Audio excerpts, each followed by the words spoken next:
ጋይስ ዘሀበሻ እንግዲህ ፖስት ያለው ነገር ተመልከቱ። እንደተመለከትኩት ስግጥ ፍምስ የሚለው አይዲያ ወይም ደግሞ ስም በጣም ብዙ ሰዎች እየተስማሙበት ነው ያለው። በጣም ብዙ ሰዎች ደግሞ አይስማሙበትም። በጣም ኃይለኛ ደጋፊ ያለ ከዚህ ሐሳብ ጋር የማይስማማ ደግሞ በጣም ብዙ ሰው አለ። እና እኔ አሁን የቪዲዮ እየሰራሁት ያለው አንደኛ ነገር ለምትደግፉት የሐሳብ ወዳችኋለሁ፣ የሁላችንም ሐሳብ ነው። ለማትደግፉት ሰዎች ደግሞ መጀመሪያ በምን ማስረዳት ፈልጋለሁ መሰላችሁ? እድል እንድትሰጡኝ እንድትረዱኝ ፈልጋለሁ። ለምን ስግጥ ፍምስ እንዳልኩኝ ባይገርማችሁ እኔ ከካናዳ ስመጣ በብዙ ችግር አልፌ ነው የመጣሁት። የዲያስፖራ ህይወት በጣም ሙድ ይዞብኝ ተጫውቶብኝ ነው የመጣሁት። በጣም አይናፋር ነበርኩኝ። ዝቅተኝነት፣ የበታችነት የሚሰማኝ ሰው አስደሳች ነበርኩኝ። ትልቅ ደረጃ መድረስ አላምንም ነበረ የዛኔ ማለት ነው። ወደ ኢትዮጵያ ስመጣ እንግዲህ ከህቴ ጋር ነው ያረፍኩት which is ምንጣፏ ላይ ማለት ነው። እሷ አልጋዬ ልስጥህ እባክህ እያለችኝ ግን ምንጣፏ ላይ ነው ያረፍኩት። ለ7 አመት ሙሉ ካናዳ ኖሬ እንግዲህ አስቡት ተመልሼ ኢትዮጵያ ላይ የህቴ ምንጣፍ ላይ ስተኛ ይህ ምን ያህል ዳሜጅ እንዳደረሰብኝ ውስጤ ልገልጽላችሁ አልችልም። እና ቁጭ እያሰብኩትና እኔ ለምንድን ነው የምሰቃየውልኝ? ለምንድን ነው ህይወቴ ወደምፈልገው አቅጣጫ የማይሄድልኝ? ለምንድን ነው ምፈራው? ለምንድን ነው ማፍረው? ለምንድን ነው ምደበቀው? ለምንድን ነው ወደ ምፈልግበት ደረጃ በቀጥ ብዬ የማልሄደው የሚል ጥያቄ አይምሮዬ ላይ ሁሌም ጉብ ማለት ጀመረ። ቢካዝ ሁሌም እንዲሳካልኝ ሞክራለሁ፣ እነሳለሁ፣ ግን ወድቃለሁ፣ እፈራለሁ፣ እሸሻለሁ፣ እደበቃለሁ። ገባችሁ አይደል? እና እነዚህ ሁሉ ጥያቄዎች ራሴን ስጠይቅ ያገኘሁት መልስ ምንድነው? አንደኛ ውስጤ ላይ የተቀበረ የበታችነት ስሜት እንዳለ ነው። ውስጤ ላይ የተቀበረ እሺ ባይነት አለ። በቃ ሁሌም መስማማት በምፈልገው በማልፈልገው ነገር ሰውን ለማስደሰት ፍቅር ፍለጋ ራሴን ፍቅር መስጠት አልችልም ነበር። ገባችሁ? ከዛ ደግሞ ምንድነው ፈሪ ነበርኩኝ። የምፈራው ደግሞ ማለት ነው ማንን ነው? የሰው አይን ነው which is እኔ ለራሴ ስቆም ሰው ካየኝ ቢነቅፉኝስ፣ ቢተርቡኝስ፣ አትችልም ቢሉኝስ፣ ያ ውስጤ ላይ የተቀበረው በራስ አለመተማመን ቢያዩብኝስ የሚል ፍርሃትም ነበረ። ከነዚህ ሁሉ ፍርሃቶች ለማለፍ እድሜ ልኬ ሞክሬያለሁ። ካናዳ ያለው ሞክሬያለሁ። እኔ ቢያልሄድኩበት መንገድ የለም። በጣም ብዙ ነገር ሞክሬያለሁ። ግን በመጨረሻ አይ ቲንክ እግዚአብሔር ልቤ ውስጥ ያስቀመጠልኝ ቃል ብትኖር ሰግጥ የሚለው ቃል ነው። እኔ ማርያምን ነው የምላችሁ። ማርያምን ሰገጤ የሚለው ቃል አላቀውም ነበረ። በማርያም ስም እየማልኩኝ ነው ያለሁት። አላቀውም፣ አንብቤው አላቅም፣ ከየት አባቱ እንደመጣ አላቅም። ይሄ ቃል ትርጉሙን ስለማላቀው ነው ደፍሬ የተናገርኩት ብዬ አስባለሁ። ግን ሰገጤ የሚለው ቃል ልቤ ላይ አረፈ።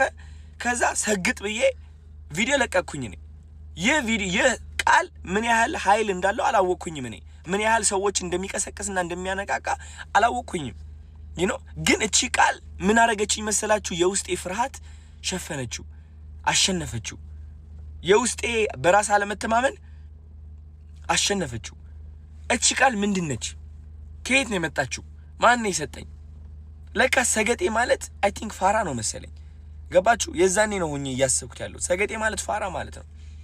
ከዛ ይህ ቃል በመጠቀሜ ምክንያት በጣም ብዙ ሰዎች አዲስ የሆነ ብሬክ ስሩ ይባላል፣ አዲስ የሆነ አስተሳሰብ መገንባት እየጀመሩ እንደሆነ ተመለከትኩኝ። which is አይናፋር የነበረው ደፋር መሆን ጀመረ። ፈሪ የነበረው አለመፍራት ጀመረ። ባይ ዘ ወይ አለመፍራት ስላችሁ ለዓላማ መቆም ነው። አንዳንድ ሰዎች ለዓላማቸው መቆም አይችሉም። የሚፈሩት ተረባን ነው። ባይ ዘ ወይ ኦኬ፣ የሚፈሩት ተረባን ነው። ኦኬ፣ እሱ ነገር እቺ ቃል ይህ ሁሉ ነገር እየቀየረ እንደሆነ ታዘቡ። ከዛ እነዚህ ሁሉ ሰዎች ሲቀየሩ ሳይ እኔም ለራሱ ማስተንተን ጀመርኩኝ። ይህ ሰግጥ የሚለው ነገር ምንድነው? ምን ያህል ኃይል ቢኖረው ነው የሰው አይምሮ እንደዚህ እየቀየረ ያለው? ለካስ እንደ አንድ ኢትዮጵያ በጣም የሚያጠቃን ነገር ምንድነው? ዩሊንታ ነው። ዩሊንታ በጣም ያጠቃናል። ጎረቤቴ ምን ይለኛል የሚለው አስተሳሰብ በጣም ያጠቃናል። እድሜ ልካችን ሰነፍ እንደሆን ከተነገርን ወይም ደግሞ አይናፋር እኮ ነው ልጄ እንትን እኮ ነው እየተባልን አድገን እዚህ ደረጃ ደርሰን ያ ማንነት ተቀርጾ ያድጋል። አይናፋር ነኝ እኔ በራሴ አልተማመንም ያን ያህል ቆንጆ አይደለም የሚለው ማንነት ተቀርጾ ያድግና እዚህ እድሜ ላይ ስንደርስ ተደምድሞ እውነታችን ሆኖ እናገኘዋለን። አንፈልገውም እኮ። ገባችሁ? ከዚህ ማንነት የምንወጣበት መንገድ ምንድነው? መሰገጥ ነው። በመሰገጥ ነው፣ በመስራት ነው። መሰገጥ ስላችሁ እያወቀው እያለ እድሜ ልክህ እኮ ፈሪ እንደሆንክ ታውቀዋለህ። እድሜ ልክህ አይናፋር እንደሆንክ ታውቀዋለህ። እድሜ ልክህ ቆንጆ አይደለሁኝም ብለህ አስበህ የኖርክ ሰው እንደሆንክ ታውቀዋለህ እኮ። ግን ለነዚህ መጥፎ ሐሳቦች ትሰግጥባቸዋለህ። በቃ አትሰማቸውም ነው በቃ። ገባችሁ? አትሰማቸውም። በቃ ድድብ ትልባቸዋለህ። which is ወደ ሁለተኛ ቃላት ልመጣ ነው። በጣም ብዙ ሰው ያናደደው ብዬ ማስበው ለምንድነው ህዝቡን ደድብ የምትለው? ደድብ ወይ ህዝብ ምንድነው የሚያደርገው? ደድብ ያልኩት እኔ ዝም ብላችሁ የጅል ስራ ስሩ እያልኩኝ አይደለም። የምትደድበው በእነዛ መጥፎ ድምጾች ነው። መደደብ ማለት አለመስማት አይደለ? ደደብ ማለት ተቆርኩሞ ተነግሮ ማይሰማ አይደለ እንዴ? አዎ እነዛ ሐሳቦች ናቸው እኛ እየኮረኮሙ ወደ ማንፈልገው ህይወት የሚመሩ፣ ወደ እፍረት፣ ወደ ቁጭት፣ ወደ ስቃይ፣ ወደ ብቸኝነት፣ ወደ የበታችነት ስሜት የሚመሩን እነዛ መጥፎ ሐሳቦች ናቸው። ከነዛ መጥፎ ሐሳቦች የምንወጣው ደግሞ ከደደብንባቸው ነው። አልሰማህም ካልናቸው ነው። ቆንጆ አይደለህም ይላል። ኖ ቆንጆ ነኝ። አይናፋር ነኝ ይላል። ኖ አይደለሁም እኔ ደፋር ነኝ። ከሰው በታች ነኝ ይላል አይምሮ ማለት ነው። ኖ እኔ ከሰው በታች አይደለሁም። ከማንም ከኔ አይበልጥም። እኔ ደግሞ ከማንም ሰው አልበልጥም። ሁላችንም እኩል ነን፣ ግን እኔ አንደኛ ነኝ። አየህ፣ እንደዚህ አይነት ድፍረት ከራስህ ጋር ለማምጣት እነዛ ድምጾች መክዳትና አለመስማትን ያስፈልጋል። እኔ የተጠቀምኩበት ቃላቶች ደግሞ እነዚህ ድድብ የሚለው ስግጥ የሚለው ቃላቶች በጣም ኃይለኛ የሆኑ ቃላቶች ከመሆናቸው የተነሳ ሰርጸው ይገባሉ። የሰው አይምሮ ሰብረው ይገባሉ። እነዛ መጥፎ ሐሳቦችን በኃይለኛው ነው የሚሰብሩት። ለምን ይመስላችኋል ቲክቶከር የበዛው በዚህ ጊዜ? it's because እነዛ መጥፎ ሐሳቦች እስካሁን እያሰሩት ነበር። አሁን ግን ከነዛ ሐሳቦች መውጣት ችሏል። አብዛኛው ሰው በራሱ መተማመን ችሏል። ለመጀመሪያ ጊዜ ራሱን ማፍቀር ችሏል። እና እንደዚህ አይነት ነገር ነው መፍጠር የቻልኩት እኔ። ስለዚህ ከዚህ ሐሳብ ጋር የማትስማሙበት መንገድ እኔ ሊታየኝ አልቻለም። በጣም ብዙ ተከታታዮች አላችሁኝ አሁን ይህ ቪዲዮ የምትመለከቱ ሳትናደዱ የሆነ እኛንን ትክክል ብላችሁ ለመፎከር ሳትሞክሩ ቁጭ ብላችሁ እንደዚህ ሐሳባችሁ ብታጋሩ እነዚህ በሰግጥና በድድብ ማለት በድድብ ለበረከቴ ስግጥ ለበረከቴ የሚለው ነገር የማይስማሙ ሰዎች ለማሳመን ብንሞክርስ ሁላችንም ሆነ እንዴት ያያገዘንና ህይወታችን እንዴት እየቀየረ እንደሆነ ለማሳየት ብንሞክርስ? እስኪ ቪዲዮ ልቀቁ ጋይስ። በእኔ ሐሳብ የምትስማሙ ከሆነ ቪዲዮ ልቀቁና አወንታዊ በሆነ መንገድ ለማስረዳት እንሞክር። እንዴት እነዚህ ቃላቶች ፍቅር እየገነቡ እንደሆነ ኮንፊደንስ እየገነቡ እንደሆነ እስኪ እናስረዳ። ወይስ እኔ ብቻዬን ተሳስቻለሁ እንዴ? ገባችሁ? አብረን እስኪ እናስተምርና እናሳይ። ስፔሻሊ የተማራችሁ ሰዎች፣ ዶክተር የሆናችሁ ሳይንቲስቶች፣ ትልቅ ደረጃ ያላችሁ ማለት ነው። እውነቴን ነው የምላችሁ። በዚህ ሐሳብ የምትስማሙ ከሆነ እባካችሁ ወደፊት ውጡና ተናገሩ።